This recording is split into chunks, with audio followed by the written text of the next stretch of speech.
ಗುತ್ತಿಗೆದಾರ ಸಚಿನ್ ಪಾಂಚಾಳ್ ಆತ್ಮಹತ್ಯೆ ಪ್ರಕರಣ ಸಂಬಂಧ ರಾಜಕೀಯ ಜಟಾಪಟಿ ಜೋರಾಗಿದೆ. ನಿನ್ನೆಯಷ್ಟೇ ಕಲಬುರಗಿಯಲ್ಲಿ ಬೃಹತ್ ಹೋರಾಟ ನಡೆಸಿದ ಬಿಜೆಪಿ ಇದೀಗ ಎರಡನೇ ಹಂತದ ಹೋರಾಟವಾಗಿ ಸಚಿನ್ ಕುಟುಂಬದ ಜೊತೆಗೆ ವಿಧಾನಸೌಧದ ಮುತ್ತಿಗೆ ಹಾಕಲು ಸಿದ್ಧತೆ ನಡೆಸಿದೆ. ಆದರೆ ಸಚಿವ ಪ್ರಿಯಾಂಕ್ ಖರ್ಗೆ ಪರ ಕಾಂಗ್ರೆಸ್ ನಾಯಕರು ಬ್ಯಾಟಿಂಗ್ ಮುಂದುವರೆಸಿದ್ದಾರೆ. ಇನ್ನು ಸಚಿನ್ ಆತ್ಮಹತ್ಯೆ ಪ್ರಕರಣ ಸಂಬಂಧ ಸಿಐಡಿ ತನಿಖೆ ಬಹುತೇಕ ಮುಕ್ತಾಯವಾಗಿದೆ. ಇವತ್ತು ಕಲಬುರಗಿಗೆ ಭೇಟಿ ನೀಡಿ ಸಚಿನ್ ವಾಸವಿದ್ದ ಬಾಡಿಗೆ ನಿವಾಸದಲ್ಲಿ ಪರಿಶೀಲನೆ ನಡೆಸಿದ್ದಾರೆ. ಸಚಿನ್ ಮನೆ ಅಕ್ಕಪಕ್ಕದವರ ಹೇಳಿಕೆಯನ್ನು ದಾಖಲು ಮಾಡಿಕೊಂಡಿದ್ದಾರೆ. ಈ ವಿಷಯದಲ್ಲಿ ಯಾರು ಹೇಳಿದ್ರು ನೋಡೋಣ. ನೋಡಿ, ಪ್ರಿಯಾಂಕ್ ಖರ್ಗೆ ಅವ್ರಿಗೆ ಏನ್ ತಪ್ಪಿದೆ ಅದರಲ್ಲಿ? ಪ್ರಿಯಾಂಕ್ ಖರ್ಗೆ ಅವರು ಆಕ್ಟಿವ್ ಇದಾರೆ. ಅವ್ರು ಇವರೆಲ್ಲರನ್ನು ಸರಿಯಾಗಿ ಸಮಸ್ಯೆಗಳನ್ನ ಇವ್ರನ್ನ ಅಟ್ಯಾಕ್ ಮಾಡ್ತಿರ್ತಾರೆ. ಸ್ವಾಭಾವಿಕವಾಗಿ ಅವ್ರನ್ನ ಅಟ್ಯಾಕ್ ಮಾಡ್ತಾರೆ. ಪ್ರಿಯಾಂಕ್ ಖರ್ಗೆ ಅವ್ರಿಗೂ ಇದಕ್ಕೂ ಏನು ಸಂಬಂಧವಿಲ್ಲ. ಆತ್ಮಹತ್ಯೆಗೆ ಅವ್ರು ಎನ್ಕ್ವೈರಿ ನಡೀತಾ ಇದೆ. ಎನ್ಕ್ವೈರಿಲಿ ಸತ್ಯ ಗೊತ್ತಾಗುತ್ತೆ. ಇಲ್ಲಿ ಸೂಸೈಡ್ ಆಗಿರ್ತಕ್ಕಂಥದ್ದು very wrong. We are very sad for it. ಅದ್ರ ಬಗ್ಗೆ ನಾವೇನು ಸಮರ್ಥನೆ ಮಾಡ್ತಕ್ಕಂಥ ವಿಷಯ ಅಲ್ಲ. ಆದ್ರೆ ಇವ್ರದೇನು ಇನ್ವಾಲ್ವ್ಮೆಂಟ್ ಇದೆ, ಅವ್ರಿಗೇನೋ ಪೊಲಿಟಿಕಲ್ ಇಶ್ಯೂ ಬೇಕು ಮಾಡ್ತಾ ಇದ್ದಾರೆ. In this way Priyank Kharge ಅವರ ಪಾತ್ರ ಏನೂ ಇಲ್ಲ. ಆಮೇಲೆ ಜಸ್ಟಿಫಿಕೇಶನ್ ಕೊಟ್ಟಿದ್ದಾರೆ, ಸ್ಪಷ್ಟೀಕರಣ ಕೊಟ್ಟಿದ್ದಾರೆ, ಅವರು ಕೂಡ ಕೊಟ್ಟಿದ್ದಾರೆ. ಬೇರೆ ಏನಿದೆ ಹೇಳಿ? ಅಪಾರ್ಟ್ ಫ್ರಮ್ ಪೊಲಿಟಿಸೈಸಿಂಗ್ ಬೇರೆ ಏನ್ ಇಶ್ಯೂ ಇದೆ ಹೇಳಿ? ಕಾಂಗ್ರೆಸ್ ಇನ್ವೆಸ್ಟಿಗೇಷನ್ ಡಿಪಾರ್ಟ್ಮೆಂಟ್ ಅಂತ ಅನ್ಬೋದು, ಪೊಲೀಸ್ ರೆಸ್ಟ್ ಹೌಸ್ ಅದು ಸಿಐಡಿ.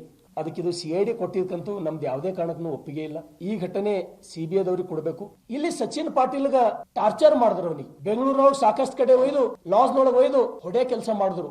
9 ಕೋಟಿ ಗೋಲ್ಡ್ ಹಣ ಪಡೆದು ವಂಚನೆ ಮಾಡಿದಂತಹ ಐಶ್ವರ್ಯ ಗೌಡ ಪ್ರಕರಣ ಸಂಬಂಧ ನ್ಯಾಯಕ್ಕಾಗಿ ಕೇಂದ್ರ ಸಚಿವ ಕುಮಾರಸ್ವಾಮಿಗೆ ಈಗ ದೂರುದಾರರು ಮನವಿಯನ್ನ ಇಟ್ಟಿದ್ದಾರೆ. 8 ವರ್ಷದ ಹಿಂದೆ ಮಂಡ್ಯದಲ್ಲಿ 55 ಲಕ್ಷ ಹಣ ಪಡೆದು ವಾಪಸ್ ಕೊಟ್ಟಿಲ್ಲ ಅಂತ ಮಂಡ್ಯ ಪೂರ್ವ ಠಾಣೆಯಲ್ಲಿ ರವಿಕುಮಾರ್ ಪೂರ್ಣಿಮಾ ಅನ್ನೋರು ದೂರನ್ನ ದಾಖಲಿಸಿದ್ರು. ಆದರೆ ಈವರೆಗೂ ಯಾವುದೇ ರೀತಿಯ ಹಣ ವಾಪಸ್ ಪ್ರಕ್ರಿಯೆ ಆಗಿಲ್ಲ. ಹೀಗಾಗಿ ಇವತ್ತು ಕುಮಾರಸ್ವಾಮಿ ಅವರನ್ನ ಭೇಟಿ ಮಾಡಿ ಈ ಮನವಿಯನ್ನ ಇಟ್ಟಿದ್ದಾರೆ. ಕುಮಾರಸ್ವಾಮಿ ಅವರು ಅಧಿಕಾರಿಗಳ ಜೊತೆ ಮಾತನಾಡಿ ಕ್ರಮ ತೆಗೆದುಕೊಳ್ಳುವುದಾಗಿ ಭರವಸೆ ಕೊಟ್ಟಿದ್ದಾರೆ.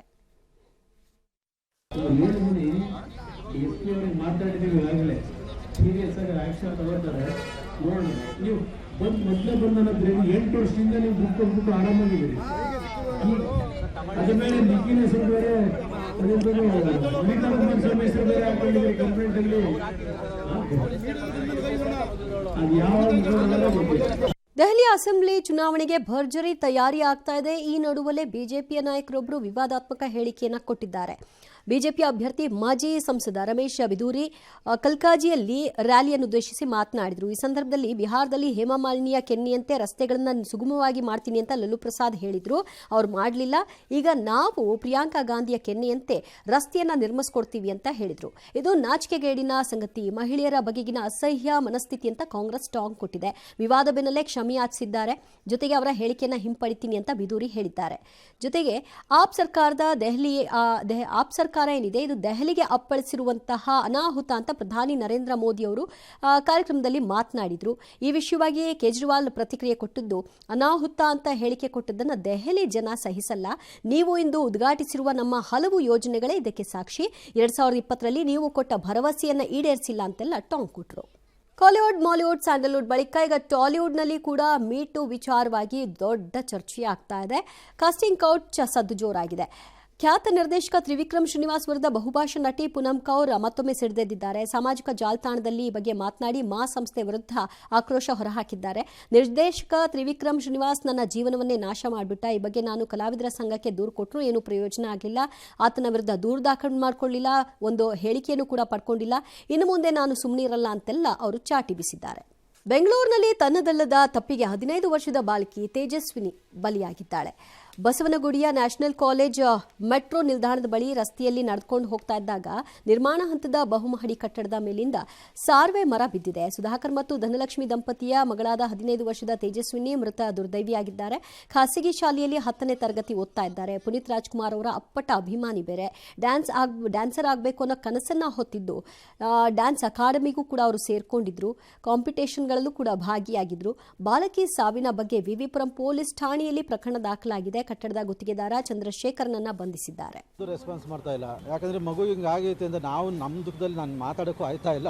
ಈ ಪರಿಸ್ಥಿತಿಯಲ್ಲಿ ನನ್ನ ಮಗುಗೆ ಆಗಿದ್ದು ಬೇರೆ ಯಾರಿಗೂ ಆಗೋದು ಬೇಡ ಸರ್. ಪೊಲೀಸರ ಮುಖಾಂತರ ಪೊಲೀಸ್ ನಂಬಿಕೆನೇ ಹೋಗೋ ಪರಿಸ್ಥಿತಿ ಇದೆ ಸರ್.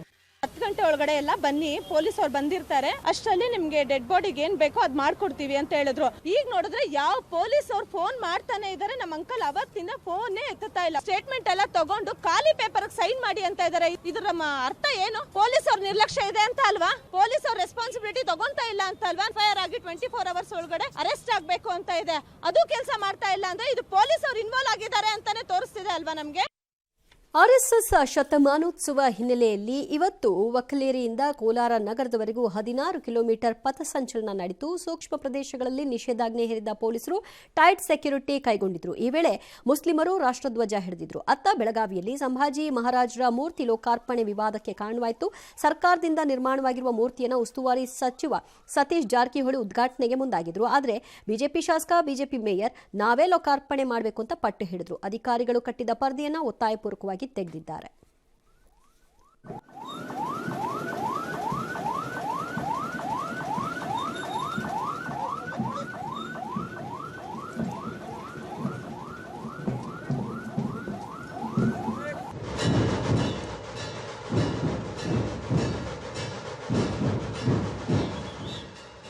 त्यांच्यासाठी एकदा जोरदार घोषणा.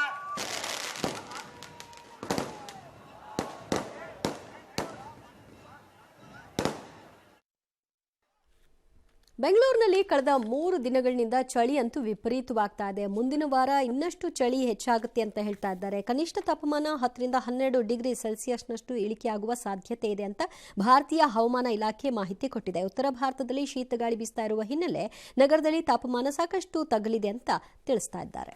ಬಾರ್ಡರ್ ಗವಾಸ್ಕರ್ ಟೆಸ್ಟ್ ಸರಣಿಯಲ್ಲಿ ಟೀಂ ಇಂಡಿಯಾ ಹೀನಾಯ ಸೋಲನ್ನ ಕಂಡಿದೆ. ಎರಡನೇ ಇನ್ನಿಂಗ್ಸ್ನಲ್ಲಿ ಬ್ಯಾಟರ್ಗಳ ಕಳಪೆ ಪ್ರದರ್ಶನದಲ್ಲಿ ಕೇವಲ 157 ರನ್ಗಳನ್ನು ಗಳಿಸುವಲ್ಲಿ ಮಾತ್ರ ಸಫಲರಾದರು. ಈ ಮೂಲಕ ಆಸ್ಟ್ರೇಲಿಯಾ ತಂಡಕ್ಕೆ 161 ರನ್ಗಳ ಗುರಿ ಕೊಟ್ಟಿದ್ರು.